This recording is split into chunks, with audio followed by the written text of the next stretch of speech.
They found my son's body in the bayou on a Tuesday morning, his small hands still clutching the fishing line he'd been holding when they beat him to death. He was 9 years old. His name was Baptiste, and he had smiled at the wrong white man's daughter. That was his crime. That was why Master Thornton and his overseer dragged him into the swamp and made sure he would never smile again. They brought his body back and threw it at my feet like garbage, like he was nothing, like the 9 years I had loved him. And raised him and protected him meant nothing at all. Master Thornton looked at me with cold eyes and said, "Let this be a lesson about knowing your place, about teaching your children to know their place." That was the day I decided that 7 men would die, one for each year of joy my son had brought me before they stole him away. I am Eck, and this is the story of how I used wax and wick and the old ways my grandmother taught me to burn down a county and set 400 souls free. The year was 1854, and I lived in St. John the Baptist Parish in Louisiana, a place where the Mississippi River carved through land so fertile it seemed to grow money instead of crops, where the air was thick with humidity and the smell of sugarcane, where mosquitoes carried death and the sun beat down like a hammer on an anvil. 7 plantations dominated the parish, each one a kingdom unto itself, each one owned by a wealthy family that had built their fortune on the backs of slaves, each one worked by hundreds of people who lived and died in the sugarcane fields without ever tasting the sweetness of the crop they harvested. The 7 masters were known throughout the region, feared by their slaves and respected by their peers.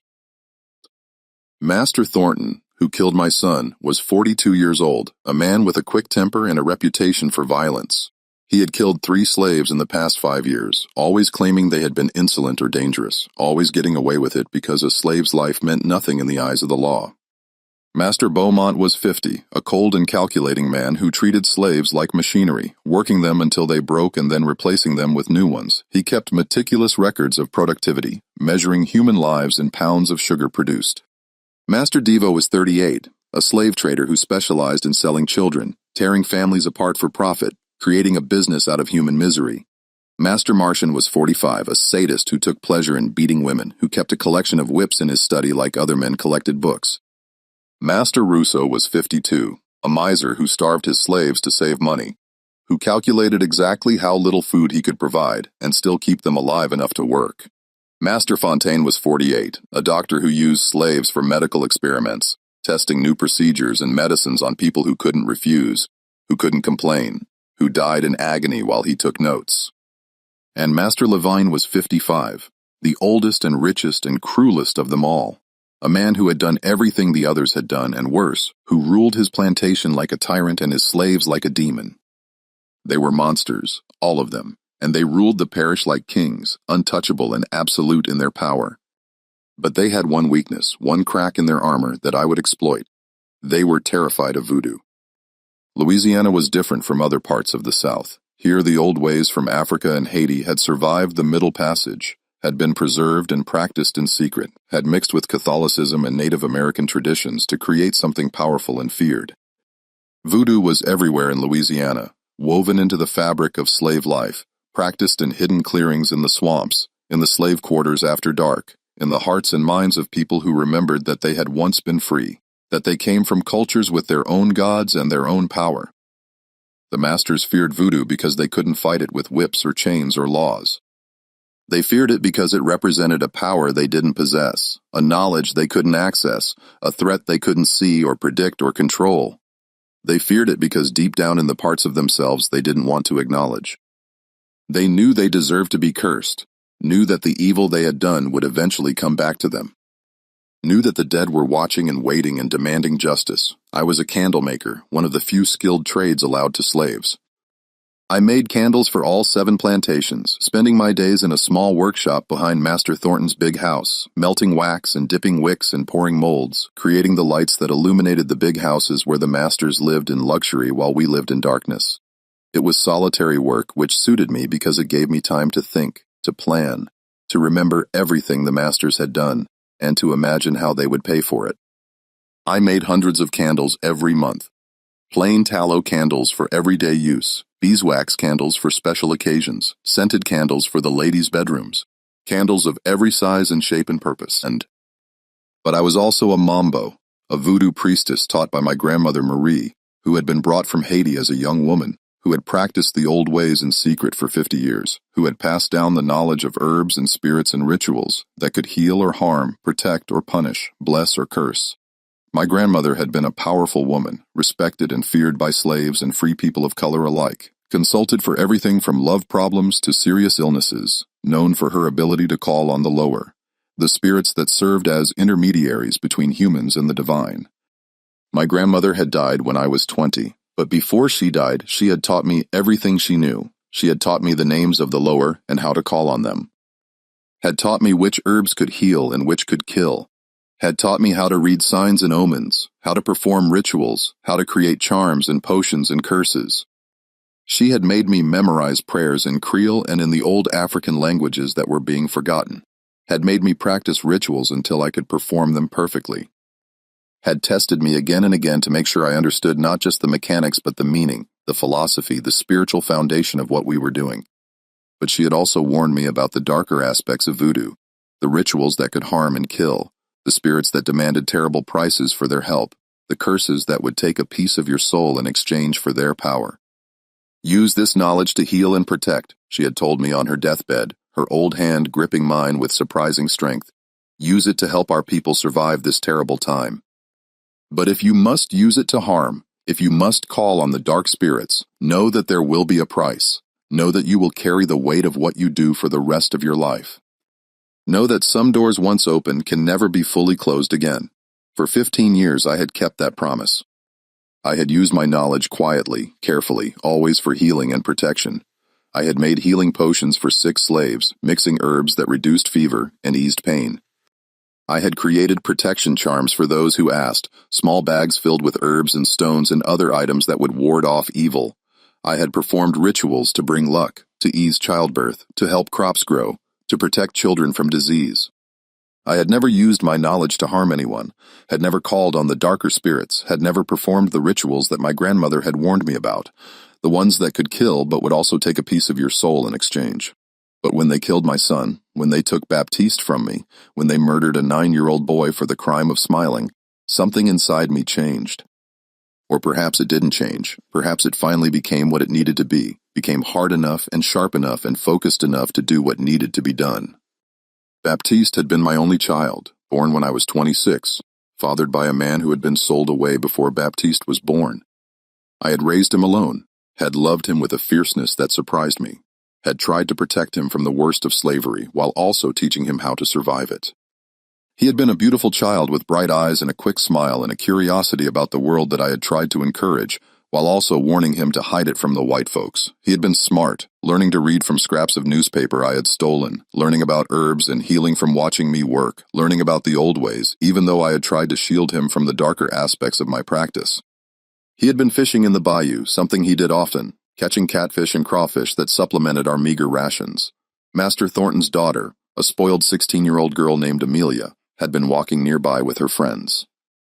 Baptiste had looked up, had seen her, and had smiled. Just smiled, a child's innocent smile, nothing more. But Amelia had screamed, had claimed that the slave boy had been insolent, had been threatening, had been inappropriate. Her friends had backed up her story, had embellished it, had turned an innocent smile into a crime worthy of death. Master Thornton and his overseer, a brutal man named Pike, had dragged Baptiste into the swamp. I had heard my son screaming, had tried to run to him, but other slaves had held me back, knowing that if I interfered, I would be killed too. The screaming had gone on for a long time, too long, and then it had stopped. They had brought his body back hours later and thrown it at my feet. I had wanted to scream, to rage, to attack Master Thornton with my bare hands, even though I knew it would mean my death, but I didn't.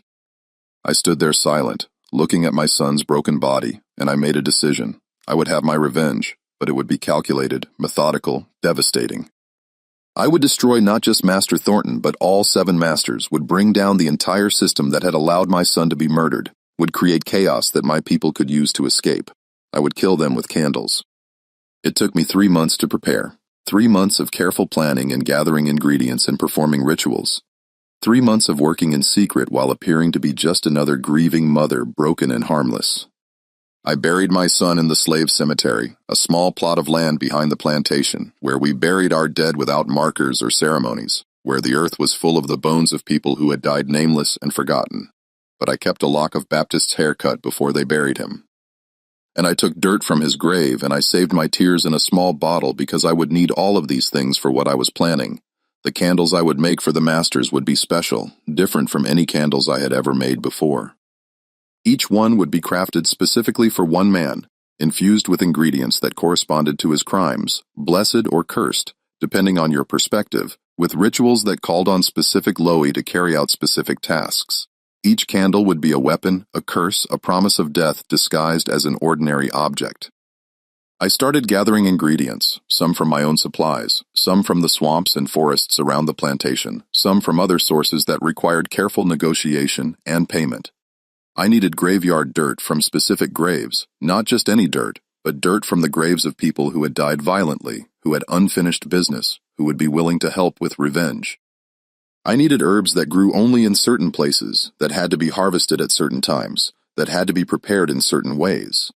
I needed personal items from each of the 7 masters, things they had touched, things that carried their essence, things that would create a connection between them and the candles. Getting these personal items was the most dangerous part. I enlisted the help of house slaves on each plantation, people who had access to the master's private spaces, people who were willing to take terrible risks for the chance of revenge. A woman named Celeste, who worked in Master Beaumont's house, collected a few drops of his blood from a cut he had received and saved them in a small vial. A man named Joseph, who worked in Master Devo's stables, collected hair from the master's hairbrush. A woman named Marie, who cleaned Master Martian's study, took a small piece of cloth from a shirt he had discarded. Each item was obtained carefully, secretly, with the understanding that discovery would mean death. I also needed to perform rituals to call on the Aloha, to ask for their help, to make offerings and promises in exchange for their power. This was the most spiritually dangerous part, because I was calling on spirits that my grandmother had warned me about. Spirits that were powerful but also capricious. Spirits that would demand payment for their help. Spirits that would take a piece of my soul in exchange for what I was asking them to do. I started with Baron Samad, the Low of Death, the guardian of the crossroads between life and death. The spirit who decides who lives and who dies. I performed the ritual in a clearing deep in the swamp at midnight on a Saturday because Saturday is Baron Samed's day. I brought offerings of rum and cigars and black coffee, the things he likes. I drew his vave, his symbol in the dirt with cornmeal. I called his name, spoke the prayers my grandmother had taught me, asked him to help me bring death to those who deserved it, and he came. I felt his presence, cold and powerful, felt him examining me, judging whether I was worthy, whether my cause was just. I showed him my grief, showed him Baptist's hair and the dirt from his grave, showed him the injustice of a child murdered for smiling, and Baron Seed laughed, a cold laugh that made my blood freeze, and he agreed to help. But he told me the price. For each death I caused, I would lose a piece of my own life, would age faster, would move closer to my own grave. I accepted the price without hesitation. I called on other lower as well. Aun, the lower of iron and war, who would turn Master Beaumont's cruelty back on himself. Iruli, the lower of love and motherhood, who would show Master Devo the pain of mothers whose children he had stolen. Marinette, the Loa of violence and vengeance, who would visit Master Maron in his sleep. Gade, the Loa of death and fertility, who would make Master Rousseau feel the hunger he had inflicted on others. Dambala, the serpent. Loa, who would poison Master Fontaine as he had poisoned so many with his experiments, and Papa Legba, the lower who opens the gates between worlds, who would open the gates of death for Master Levine and keep them open. Each ritual took hours, required specific offerings, demanded that I open myself to spirits that were powerful and dangerous. Each time I felt a piece of myself being taken, felt the price being paid, felt myself changing in ways that I knew were permanent. But I didn't stop. I couldn't stop. My son deserved justice, and I would pay whatever price was necessary to get it for him. The candles themselves took weeks to make. For Master Thornton, I made a black candle the color of death and mourning. I melted black wax, mixing in graveyard dirt from Baptist's grave, mixing in my son's hair, mixing in oleander, a beautiful flowering plant that is also deadly poisonous that causes the heart to stop beating. I added my tears, the ones I had saved in the bottle, and I added my rage, my grief, my desire for justice, pouring all of it into the wax as I stirred it. When the wax was ready, I poured it into a mold, and as it cooled, I carved Master Thornton's name into it along with symbols that called on Baron Seed deity to claim him. I carved the date of Baptist's death, and I carved the words, "Justice for the innocent," in the old language my grandmother had taught me. For Master Beaumont, I made a red candle, the color of blood and war. I mixed rust from the chains he used to bind slaves, rust that carried the pain and suffering of everyone who had worn those chains. I mixed thorns from the sugarcane fields where we worked, thorns that had cut our hands and drawn our blood.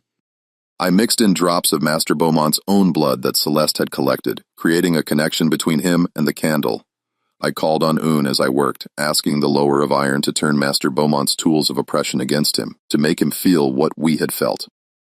For Master Devo, I made a white candle, the color of innocence and purity, representing all the children he had stolen and sold. I mixed in the tears of mothers whose children had been taken, tears that other women had collected and given to me. I mixed in broken toys that had been left behind when children were sold, small wooden dolls and carved animals that represented lost childhoods. I mixed in herbs that caused madness and despair. Herbs that would make Master Devo see and feel what he had done. I called on Ozili, asking the lower of motherhood to show him the pain he had caused, to make him understand the magnitude of his crimes. For Master Marchand, I made a purple candle the color of bruises, representing all the women he had beaten and abused. I mixed in blood from his victims, blood that had been carefully collected and saved by women who had survived his violence. I mixed in broken glass, tiny fragments that represented shattered lives and broken spirits. I mixed in nightshade, a plant that brings terrible dreams and visions that would haunt Master Marin's sleep and show him the faces of everyone he had hurt. I called on Marinette, the fierce lower of violence and vengeance, asking her to visit him in the night and make him experience the terror and pain he had inflicted on so many women. For Master Rousseau, I made a green candle, the color of growing things, but also the color of mold and decay. I mixed in moldy bread, the kind of spoiled food he sometimes gave to his slaves when he was feeling particularly cruel. I mixed in dirt from fields that had failed to produce crops because the workers were too weak from hunger to tend them properly. I mixed in Master Rousseau's own vomit collected by a house slave after he had gorged himself at a feast and made himself sick, a perfect symbol of his gluttony in the face of others' starvation. I called on Gayday, the lower who understands both death and life, asking him to make Master Rousseau feel the gnawing hunger that his slaves felt every day, to make him understand what it meant to starve while surrounded by abundance.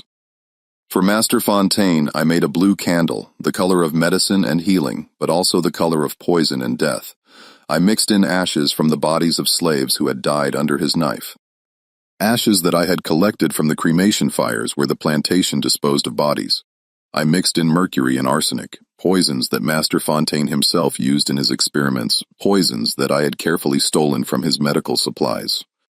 I mixed in pages torn from his medical journals, pages where he had recorded the suffering and death of his victims with cold clinical detachment.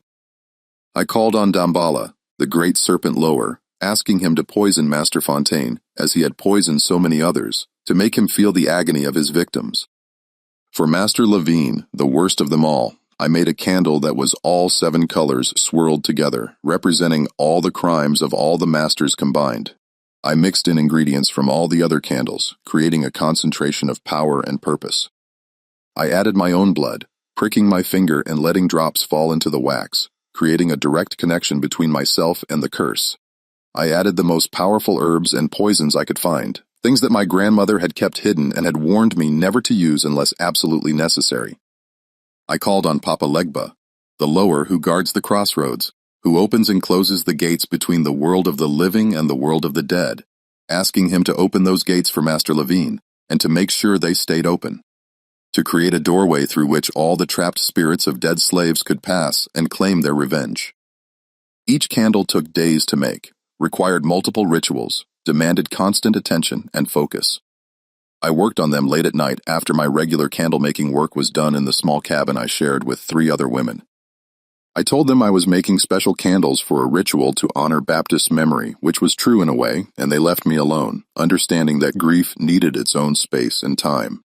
As I worked, I could feel the power building in each candle, could feel the spirits gathering around me, could feel the weight of what I was doing settling onto my shoulders. I was creating instruments of death, was calling on forces that would kill 7 men, was taking on the role of judge and executioner. It was a heavy burden, and there were nights when I questioned whether I had the right to do what I was doing, whether revenge was the same as justice, whether I was becoming as monstrous as the men I was planning to kill.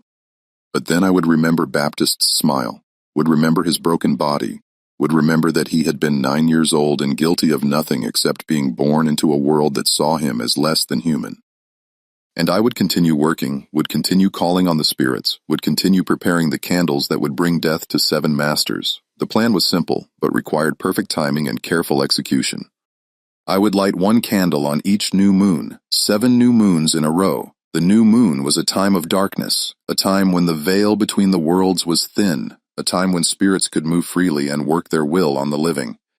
I would light each candle in secret, would perform the ritual that activated its power, and then I would wait to see what happened.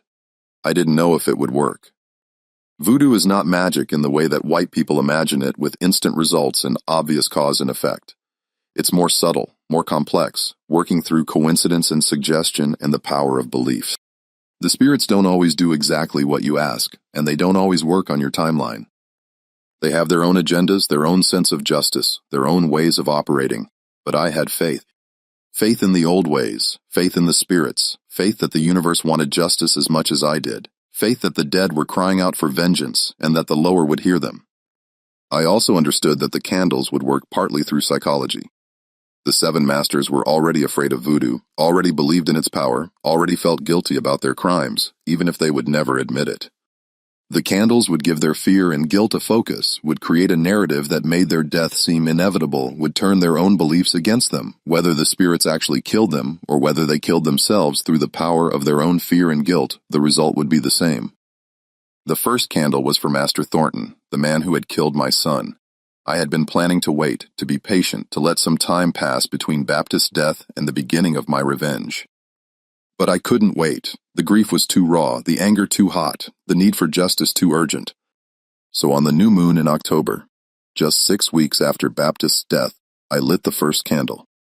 I waited until after midnight, until the 3 women I shared the cabin with were asleep, until the plantation was silent, except for the sounds of insects and the occasional bark of a dog in the distance. I set up a small altar in the corner of the cabin, covering it with a white cloth, placing the black candle in the center, surrounding it with offerings for Baron Samedi, a small cup of rum that I had stolen from the big house, a cigar that I had traded for, a cup of black coffee that I had made from grounds I had saved. I placed Baptist's hair next to the candle and the bottle of my tears, and a small drawing that Baptiste had made when he was younger, a crude picture of the 2 of us holding hands. I lit the candle with a match, and as the flame caught and grew, I began to speak the prayers my grandmother had taught me. Prayers in Creole and in the old African languages, prayers that called on Baron Seed to hear me, to help me, to bring death to the man who had killed my son. I spoke Master Thornton's name, spoke his crimes, spoke the names of everyone he had killed or hurt. I asked Baron Samedi to claim him, to take him to the other side, to make him face judgment for what he had done. The candle burned steadily, the flame tall and bright, casting shadows on the walls of the cabin.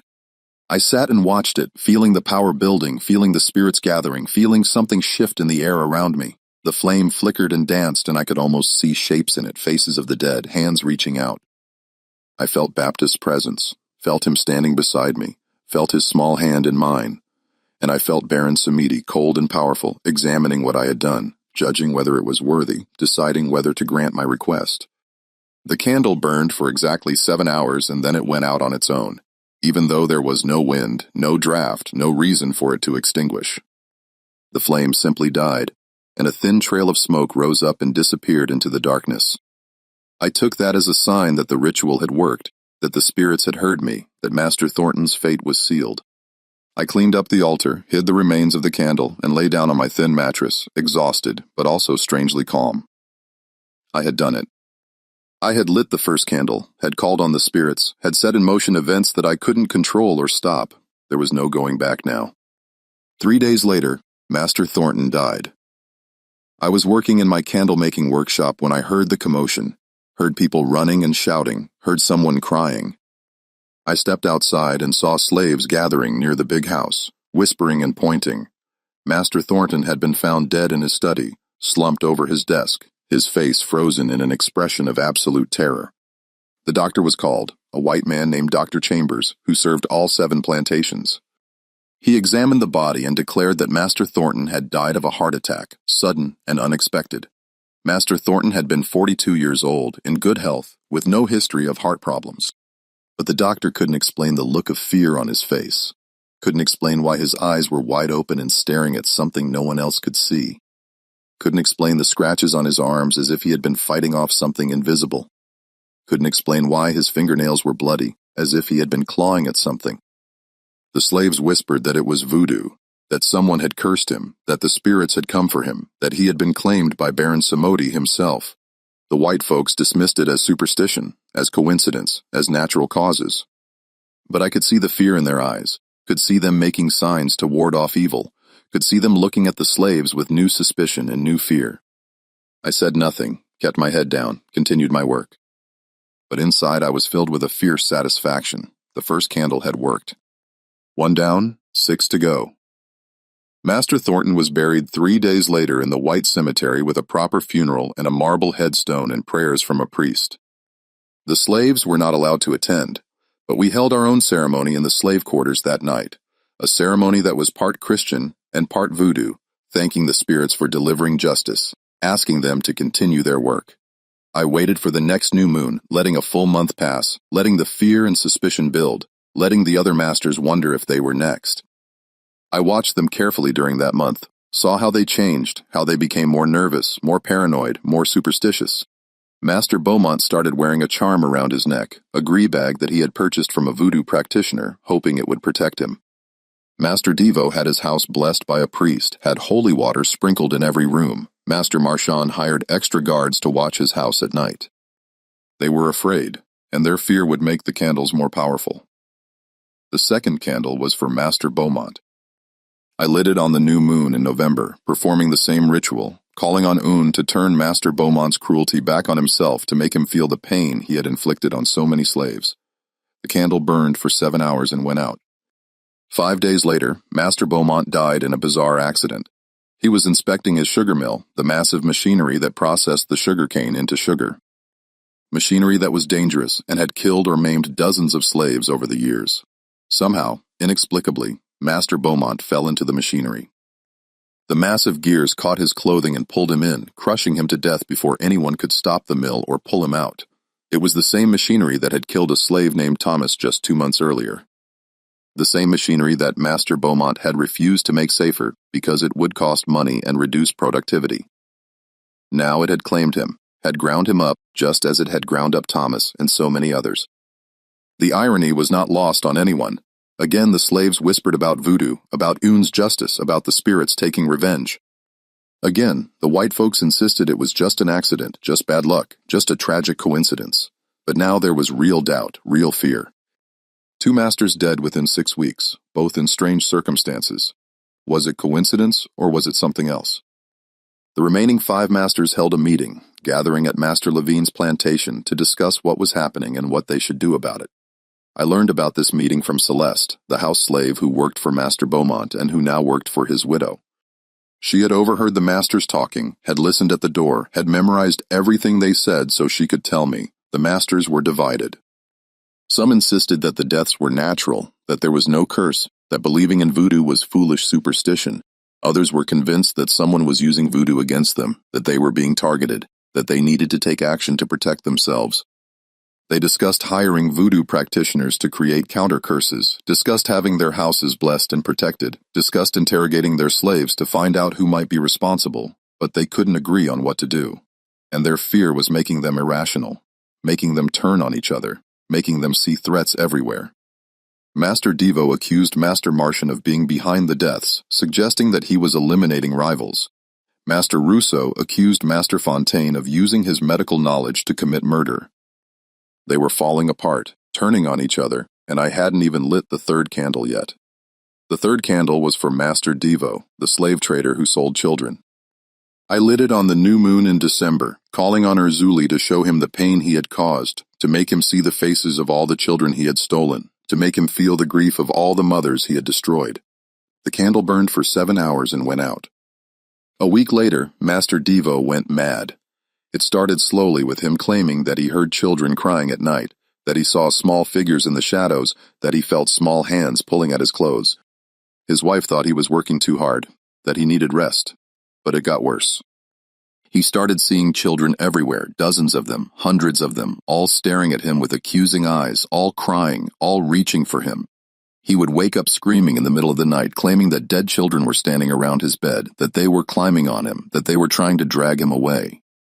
He stopped eating, stopped sleeping, stopped functioning. He would sit in his study and rock back and forth, muttering about the children, about how many there were, about how they wouldn't leave him alone. His wife called Dr. Chambers, who examined him and declared that he was suffering from a nervous breakdown, that his mind had snapped under the stress of work and the recent deaths of his fellow plantation owners. But it wasn't stress. It was guilt and fear and the power of the candle working on his mind, making him see what he had done, making him face the consequences of his crimes. Within 2 weeks, Master Deo was dead, his body wasted away, his mind completely gone. He died babbling about children, about forgiveness, about judgment. The doctor called it a nervous breakdown followed by physical collapse, but everyone knew it was more than that. Everyone had heard him screaming about the children, had seen the terror in his eyes, had watched him waste away as if something was eating him from the inside. Now the panic was real and widespread. 3 masters dead in 3 months, all in strange and terrible ways. The pattern was obvious, undeniable, terrifying. Someone or something was killing the plantation owners, and no one could stop it. The remaining 4 masters were terrified, barely sleeping, jumping at every sound, seeing threats in every shadow. If you're watching this story from somewhere in the world, leave a comment telling us where you're from. Subscribe to our channel to hear more untold stories of courage and resistance from history. Your support helps keep these powerful narratives alive. The slaves were watching carefully, seeing the fear in the master's eyes, seeing the cracks in the system that had seemed so solid and unbreakable. Whispers began to spread through the slave quarters. Whispers about escape, about freedom, about taking advantage of the chaos. The Underground Railroad had conductors in Louisiana, and they were making contact with slaves on all 7 plantations, preparing for a mass escape, waiting for the right moment. I continued my work, lighting candles on each new moon, watching as each master fell. The 4th candle was for Master Marron, the sadist who beat women. I lit it on the new moon in January, calling on Marinette to visit him in his sleep and show him the violence he had inflicted on others.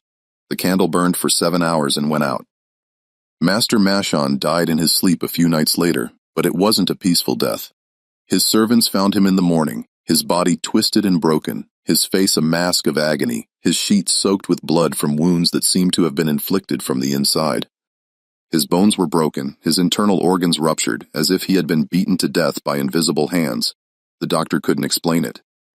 Couldn't understand how a man could die like that with no external cause, no weapon, no attacker, no signs of struggle except the terrible damage to his body. But the slaves knew. They said that Marinette had come for him, that the lower of violence had shown him what it felt like to be beaten and broken, had made him experience every bit of pain he had ever inflicted on others, all at once, compressed into a single night of agony. They said his screams had echoed through the spirit world, that every woman he had ever heard had been there to witness his suffering, that justice had finally been served. The 5th candle was for Master Rosso, the miser who starved his slaves. I lit it on the new moon in February, calling on Gade to make him feel the hunger he had inflicted on his slaves, to make him understand what it meant to starve while surrounded by food. The candle burned for 7 hours and went out. Master Russo developed a strange illness almost immediately. He couldn't eat. Everything he tried to swallow came back up violently, painfully. His body rejected food, rejected water, rejected everything. He grew thinner and thinner, his body wasting away, even though he was surrounded by abundance. Even though his table was laden with the finest foods money could buy, even though doctors tried everything to help him, they tried different foods, different preparations, different medicines, nothing worked.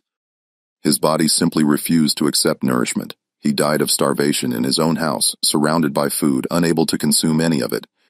It took 3 weeks.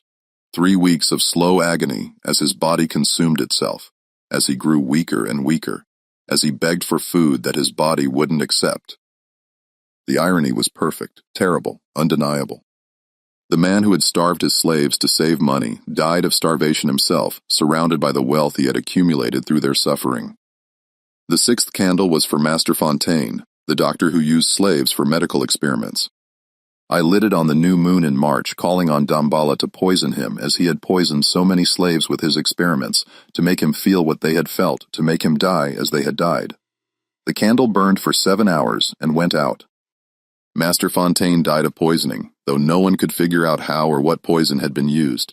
He simply became ill one day, his body shutting down system by system, exactly like the slaves he had experimented on, exactly like the people he had killed in the name of medical science. His symptoms were identical to those he had documented in his journals, the same progression of illness, the same organ failures, the same terrible pain. He died slowly over the course of 2 weeks, aware of what was happening to him, but unable to stop it, experiencing firsthand the suffering he had inflicted on so many others. Dr. Chambers examined him repeatedly, tried every treatment he knew, but nothing worked. It was as if Master Fontaine's own body had turned against him, as if the poisons he had used on others had somehow manifested inside him. He died in agony, and his last words, according to the servants who attended him, were an apology to all the people he had hurt, a confession of his crimes, a plea for forgiveness that came too late.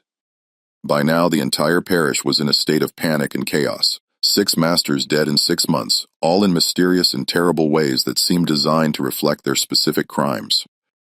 The pattern was obvious, undeniable, terrifying. Someone or something was killing the plantation owners, targeting them specifically, punishing them for their sins, and no one could stop it. The remaining master, Levine, was terrified beyond reason.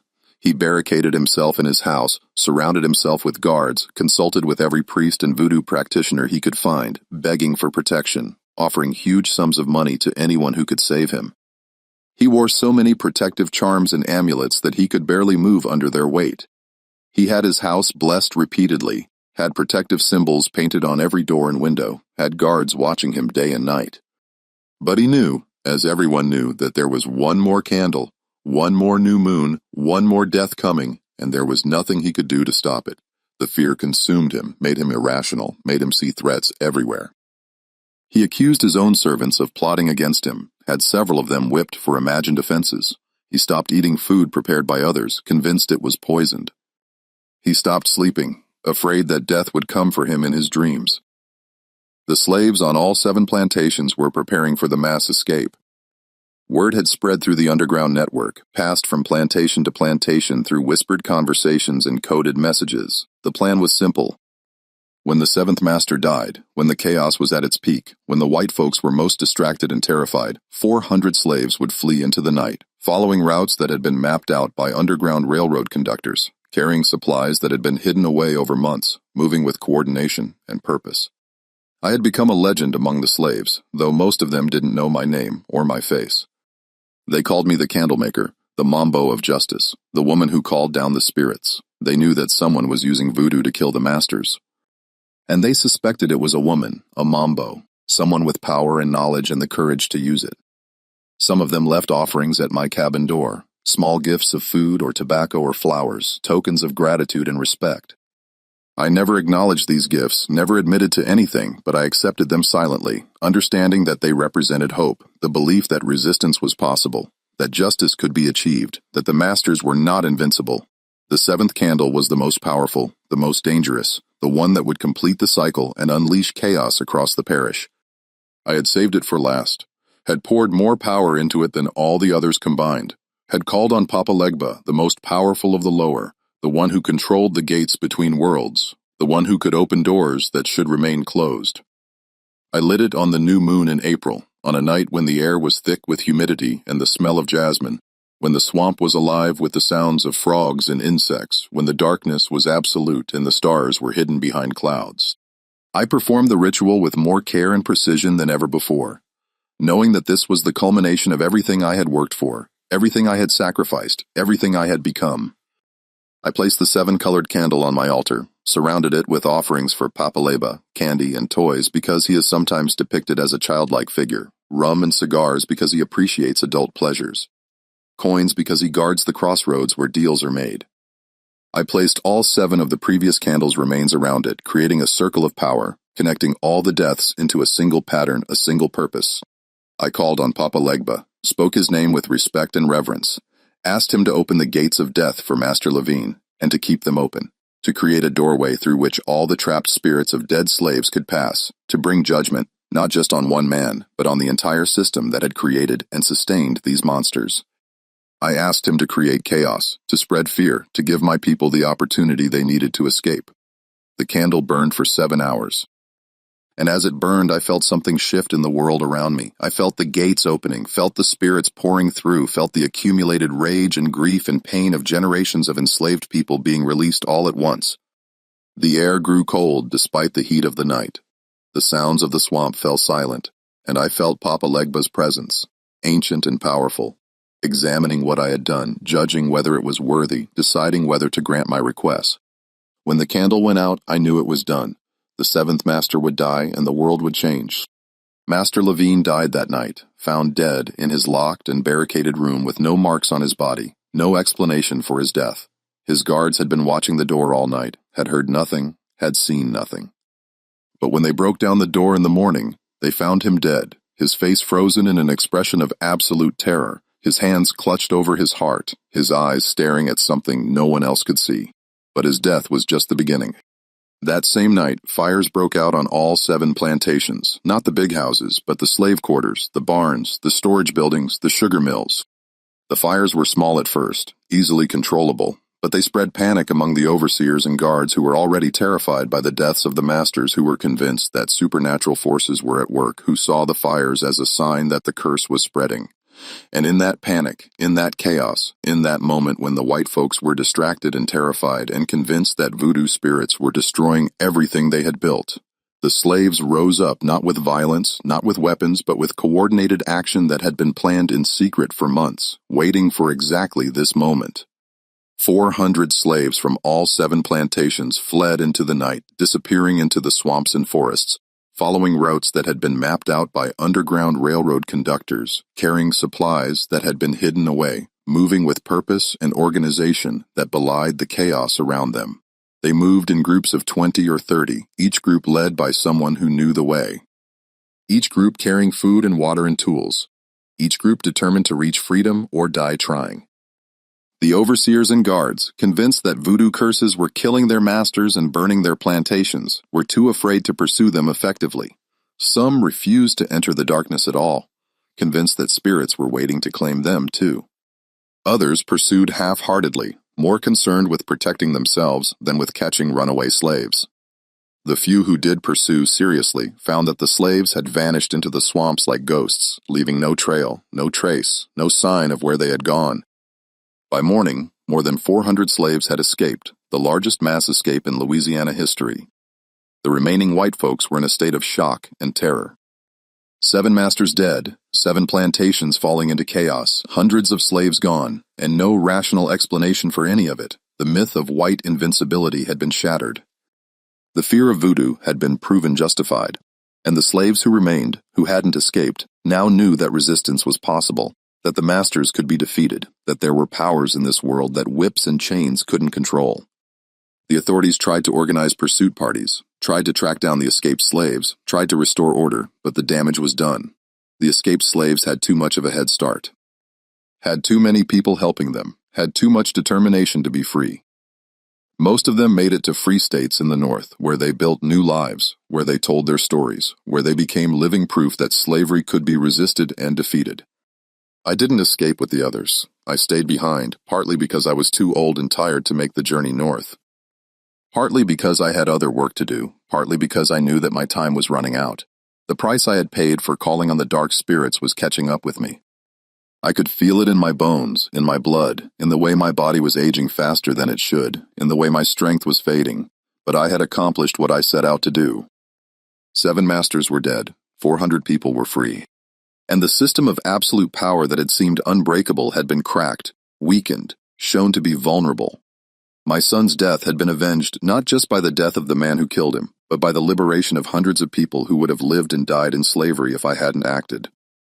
I continued making candles, continued practicing the old ways, continued teaching younger women the knowledge my grandmother had passed down to me.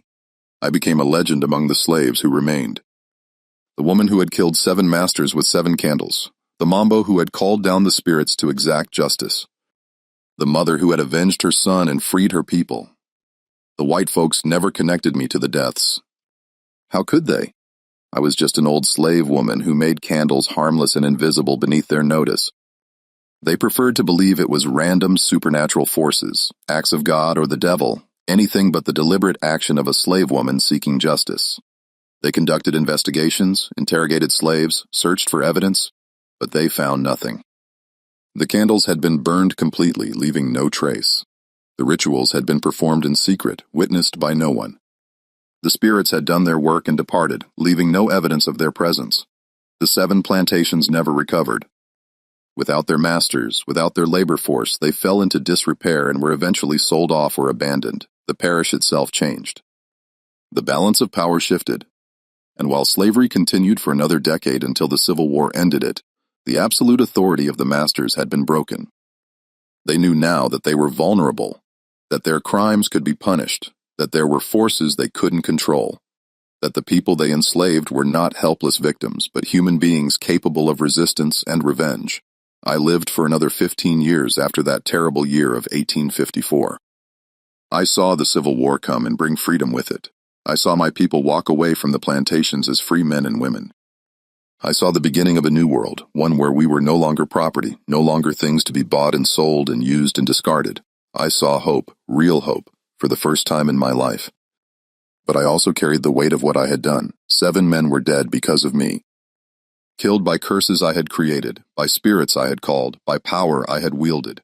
I told myself they deserved it, that they were monsters who had committed terrible crimes, that justice demanded their deaths. And I believed that, still believe it. But I also knew that I had taken 7 lives, had used dark power, had paid a terrible price, had changed myself in ways that could never be undone. The nightmares came almost every night. I saw the 7 masters, saw their faces twisted in terror, saw them dying in the ways the spirits had killed them. I saw Baptiste, my beautiful son, and sometimes he smiled at me with love and gratitude, and sometimes he looked at me with sadness and asked if revenge had been worth the price I paid. I saw the spirits I had called on, Baron Samdi and Un and Azuli and all the others, and they reminded me that I owed them, that the debt would be paid, that nothing comes without a price. I aged rapidly in those 15 years, my body breaking down faster than it should, the price of calling on the dark spirits manifesting in physical form. By the time I was 50, I looked 70. My hair white, my skin wrinkled, my body bent and weak. But my mind remained sharp and my spirit remained strong. And I never regretted what I had done. I died in 1869 at the age of 50 in a small house that I owned, surrounded by people who loved and respected me, surrounded by the women I had taught, the people I had helped, the community I had served. They buried me with honors, with rituals that combined Catholic prayers and voodoo ceremonies, acknowledging both sides of my heritage and my practice. My grave became a place of pilgrimage where people would come to leave offerings, to ask for justice, to remember that even in the darkest times, resistance is possible, that even the most powerless can find ways to fight back. Before I died, I made sure to pass on my knowledge to 3 young women who showed promise, who had the gift, who understood that power comes in many forms, and that sometimes the most effective weapon is not a sword or a gun, but a candle, a ritual, a belief system that your enemies fear because they don't understand it. I taught them everything my grandmother had taught me, made them promise to use the knowledge wisely, to help and heal more than they harmed, to remember that every use of power has a price, and that some prices are worth paying and some are not. I told them my story, the story of the 7 candles and the 7 masters, the story of how I avenged my son and freed my people. I told them about the price I paid, about the nightmares and the rapid aging and the weight of carrying 7 deaths on my soul. I told them so they would understand that power is not free, that justice sometimes requires sacrifice, that resistance is possible but never easy. And I told them to remember Baptiste, my beautiful boy who smiled at the wrong person and paid for it with his life. I told them to remember all the children who had been killed or sold or broken by slavery, all the mothers who had lost their children, all the families that had been torn apart. I told them to remember that we fought not just for ourselves, but for all those who came before us and all those who would come after us. That resistance is a legacy we pass down through generations. That freedom is something we create together, one act of courage at a time. This is my story, the story of how I used 7 candles to kill 7 masters and free 400 slaves. The story of how a mother's grief became a weapon. The story of how wax and wick and the old ways my grandmother taught me changed the world. At least for a little while, at least for the people who escaped. At least for the people who learned that resistance is possible. They called it voodoo. They called it witchcraft. They called it supernatural vengeance. Maybe it was all of those things, or maybe it was just a woman who understood that power comes in many forms. That fear is a weapon, that the guilty will always be haunted by their crimes, and that sometimes all you need to bring down a monster is a candle and the will to light it. 7 candles for 7 souls. 7 deaths for 7 years of joy stolen from me. 7 new moons to change the world. And it worked. While Esch's specific story is fictional, voodoo was indeed widely practiced in Louisiana during the slavery era, particularly in areas with large populations of people from Haiti and West Africa. The religion combined African spiritual traditions, particularly from the Fawn and Yoruba peoples, with Catholicism and Native American practices, creating a unique spiritual system that was both feared and respected. Historical records document numerous instances of enslaved people using their masters' superstitious fears as a form of psychological resistance. The fear of voodoo curses was real and powerful among many white Southerners who didn't understand the religion and therefore attributed to it powers that may or may not have existed. Some enslaved people did exploit this fear to gain small advantages to protect themselves or to resist oppression in subtle ways. Mass escapes did occur during periods of chaos or distraction, though the specific scenario described here is dramatized for narrative purposes. The Underground Railroad did operate in Louisiana, though it was more dangerous and less organized than in border states closer to free territory. The journey from Louisiana to free states was long and perilous, requiring weeks or months of travel through hostile territory, but many enslaved people did make the journey successfully, driven by the desperate desire for freedom. The use of candles and other objects in voodoo rituals is well documented. Practitioners would create charms, potions, and ritual objects infused with spiritual power using herbs, personal items, and other materials to focus intention and call on the lower for help. Whether these objects had actual supernatural power or worked primarily through psychological suggestion and the power of belief is a question that historians and anthropologists continue to debate. After the Civil War, many formerly enslaved people did continue to practice voodoo and other African-derived spiritual traditions, and some practitioners became legendary figures in their communities, known for their healing abilities, their spiritual power, and their role in preserving African cultural traditions in the face of systematic oppression. Marie Laveau, the famous voodoo queen of New Orleans, is perhaps the most well-known example, but there were many others whose names have been lost to history, but whose influence shaped their communities and helped their people survive. Esch's story represents the countless individuals who found creative, nonviolent ways to resist oppression, who used their knowledge, skills, and their oppressors' fears against them, who fought back not with weapons but with intelligence, psychology, and spiritual power. It represents the mothers who lost children to slavery's violence, the practitioners who kept African traditions alive, the women who found ways to fight back in a system designed to render them powerless.